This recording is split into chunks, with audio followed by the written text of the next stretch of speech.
नमस्कार विद्यार्थी मित्रांनो, सॉफ्टेक कम्प्युटर एज्युकेशनच्या पुन्हा एका नवीन आणि वेगळ्या व्हिडिओमध्ये आपलं हार्दिक स्वागत आहे। सध्या आपण पायथनची सिरीज पाहत आहोत आणि त्या सिरीजचा हा आहे लेक्चर नंबर दुसरा, म्हणजेच व्हिडिओ नंबर दुसरा। या व्हिडिओमध्ये आपण पायथन डाउनलोड आणि इन्स्टॉल कसा करायचा आणि त्यानंतर पायथनचा कोड लिहिण्यासाठी जो आपल्याला कोड एडिटर हवा असतो, म्हणजेच IDE हवा असतो, तो डाउनलोड आणि इन्स्टॉल कसा करायचा हे आपण पाहणार आहोत। तुम्हाला समोर इथे एक फाईल दिसत असेल किंवा एक वर्ड फाईल आहे जी मी तुम्हाला डिस्क्रिप्शनमध्ये देईल की जेणेकरून तुम्ही तिथून एकदा क्लिक केली, हे सगळ्या काही लिंक्स आहेत, या लिंकवर तुम्ही क्लिक केली की तुम्ही डाउनलोड करू शकता। ओके, तर पहिल्यांदा आपल्याला काय करायचं आहे की ही जी साईट आहे, जी पायथनची ॲक्च्युअल साईट आहे, त्या साईटवर जाऊन आपल्याला पायथन जो काही आहे तो पहिल्यांदा डाउनलोड करून घ्यायचे आणि मग इन्स्टॉल कसं करायचे ते मी तुम्हाला सांगेन। ओके, तर मी ऑलरेडी काय केलेलं आहे, या साईट ज्या आहेत त्या ओपन करून ठेवलेल्या आहे, म्हणजे आपला वेळ वाचेल। ओके, ह्याच साईटची लिंक जी आहे ती मी तुम्हाला त्या फाईलमध्ये दिलेली आहे। आपल्याला काय करायचे, डाउनलोड पायथन 3.13.7 हा जो काही ऑप्शन आहे, हा जो काही तुम्हाला बटन दिसतोय, या बटनवर काय करायचं आहे, क्लिक करायचे। एकदा तुम्ही क्लिक केलं की ते डाउनलोडला सुरुवात होईल। ज्या पद्धतीने तुमच्या इंटरनेटचा स्पीड वगैरे असेल त्या पद्धतीने ते डाउनलोड होईल। ओके, हे बघा काही सेकंदामध्येच आपली जी फाईल जी आहे ती डाउनलोड झालेली आहे। इथून डायरेक्ट ओपन फाईल नाही करायची, नाहीतर मग तो सेटअप जो आहे तो डायरेक्ट रन होईल तुमचा। तर मग काय करायचं, तुमचा जो डाउनलोडचा फोल्डर असतो, जिथे तुमची ही फाईल जी आहे ती डाउनलोड झालेली असेल, इथे क्लिक करायचे। इथे क्लिक केल्यानंतर तुम्ही डायरेक्टली तुमच्या डाउनलोड याच्यामध्ये जाणार ऑप्शनमध्ये। इथे बघा आपला पायथन डाउनलोड झालेला आहे, त्यावर काय करायचे आहे, राईट क्लिक करायचे आणि राईट क्लिक केल्यानंतर रन ॲज ॲडमिनिस्ट्रेटर करायचे। ओके, ही इन्स्टॉल करण्याची पद्धत आहे।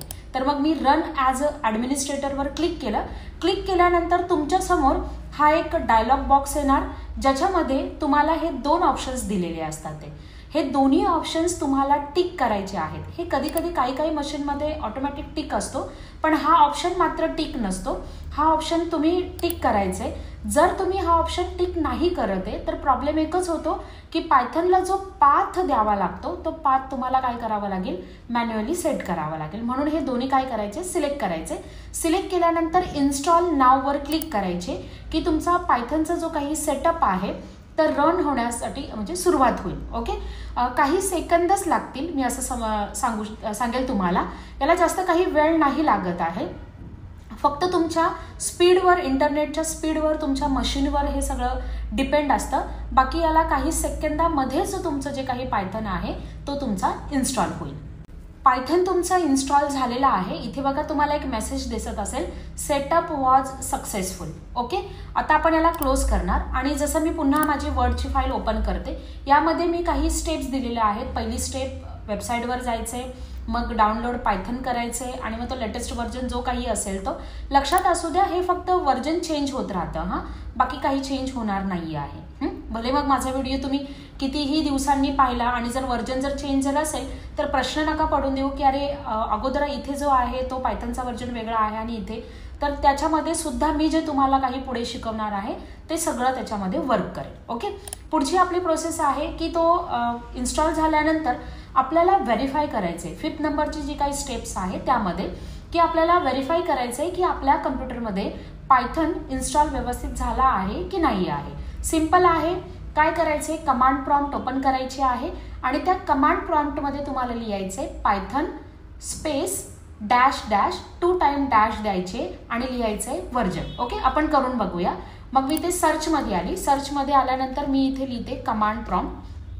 ओके, इथे लिहिल्यानंतर तुम्हाला इथे ओपन करायचे। ओपन केल्यानंतर इथे तुम्हाला लिहायचे, मी थोडंसं वर घेते म्हणजे ती कमांड जी आहे ती तुम्हाला दिसेल। हे बघा, हे लिहायचे, काय लिहायचे, स्मॉलमध्ये, हां, कॅपिटल नाही, PYTHON Python space dash dash आणि काय लिहायचे, व्हर्जन। ओके, आणि मग काय करायचे, एंटर बटन प्रेस करायचे की हे बघा आपल्या मशीनमध्ये पायथन जो आहे तो व्यवस्थित इन्स्टॉल झालेला आहे, कारण त्याचं हे जे काही व्हर्जन आहे 3.13.7 हे व्हर्जन तुम्हाला इथे दिसतं. मी पुन्हा एकदा तुम्हाला व्हर्जन दाखवते. हे बघा 3.13.7.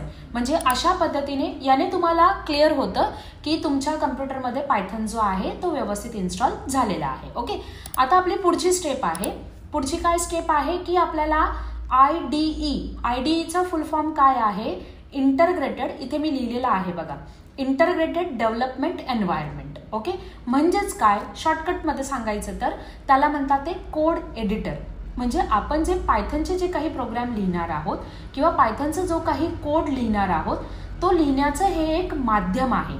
म्हणजेच आपण ह्या IDEमध्ये आपण काय करणार आहोत, पायथनचे पूर्ण जे प्रोग्राम्स आहेत ते करणार आहोत.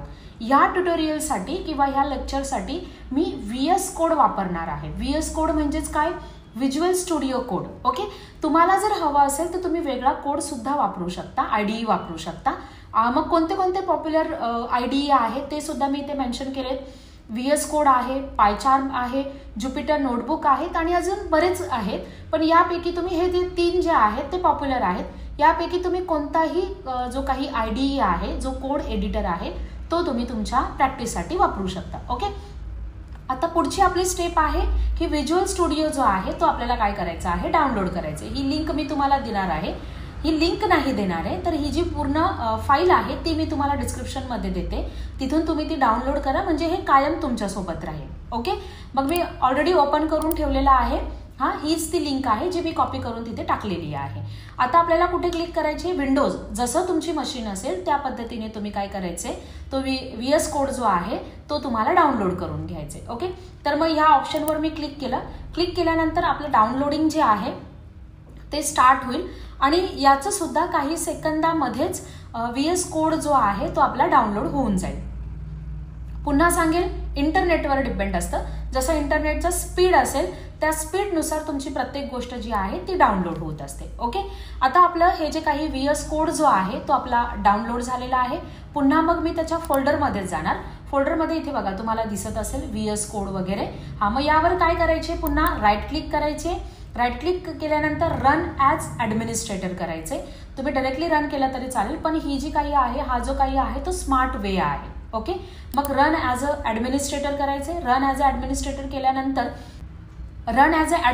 केल्यानंतर तुमच्यासमोर ही एक विंडो येणार. या विंडोमध्ये तुम्हाला काही ॲग्रीमेंट वगैरे दिलेलं आहे ते तुम्हाला काय करायचे, ॲक्सेप्ट करायचे. ॲक्सेप्ट केल्यानंतर नेक्स्ट करायचे. नेक्स्ट केल्यानंतर इथे तुम्हाला तो पाथ दिलेला असतो, हा ऑटोमॅटिक येतो. जर तुम्हाला तुमच्या मर्जीचं द्यायचं असेल तर तुम्ही हे एडिट करू शकता. मी हाच ठेवते. आणि मग काय करायचे, नेक्स्ट करायचे. नेक्स्ट केल्यानंतर इथे तुम्हाला ऑप्शन आहे don't create a start menu folder. जर तुम्हाला हवा असेल तर टिक करा, नको असेल तर नाही केली तरी हरकत नाहीये. नंतर इथे नेक्स्ट करायचे. नेक्स्ट केल्यानंतर इथे मात्र तुम्हाला सगळं सिलेक्ट करायचं आहे. अगोदरचा जो काय होता त्यामध्ये मी ते टिक नव्हतं केलेलं, पण ही जी स्क्रीन आहे सिलेक्ट ॲडिशनल टास्कमध्ये हे सगळं तुम्हाला सिलेक्ट करायचं आहे. आणि मग काय करायचे, नेक्स्ट करायचे आणि मग इन्स्टॉलवर क्लिक करायचे. जसं आपण इन्स्टॉलवर क्लिक करणार आपला जो सेटअप जो आहे तो तुमचा स्टार्ट होईल. ओके, आणि याला सुद्धा काही सेकंदच लागतात. ते याला सुद्धा जास्त काही वेळ लागत नाही आहे. VS कोड जो आहे तो आपल्या मशीनमध्ये सक्सेसफुली इन्स्टॉल झालेला आहे. ही त्याची विंडो आहे. इथे तुम्हाला काय करायचं आहे, फिनिशवर जे आहे ते क्लिक करायचे. फिनिशवर क्लिक केल्यानंतर तो डायरेक्टली तुमच्या समोर जो काही आहे तो ओपन होईल. ओके, हे बघा हे तुमच्या समोर ओपन झालेलं आहे. ही जी काही आहे ही पहिली विंडो आहे तुमची. स्टार्टिंगचं आपण असं होम पेज वगैरे तुम्ही बोलू शकता. इथे जे आहे फाईलचा ऑप्शन वगैरे आहे. इथून पण आपल्याला काही ऑप्शन्स करायचे आहेत. एडिट आहे. त्यानंतर इथे दिसतं ना एक्सप्लोरर म्हणून वगैरे, इथेही जाऊन आपण करू शकतो. पण ते काय करायचं, कसं करायचं हे मी तुम्हाला येणाऱ्या पुढच्या व्हिडिओमध्ये जे काही आहे ते मी तुम्हाला सांगणार. ओके, आवडत जर असेल तर आपल्या चॅनलला लाईक आणि सबस्क्राईब करायला विसरू नका.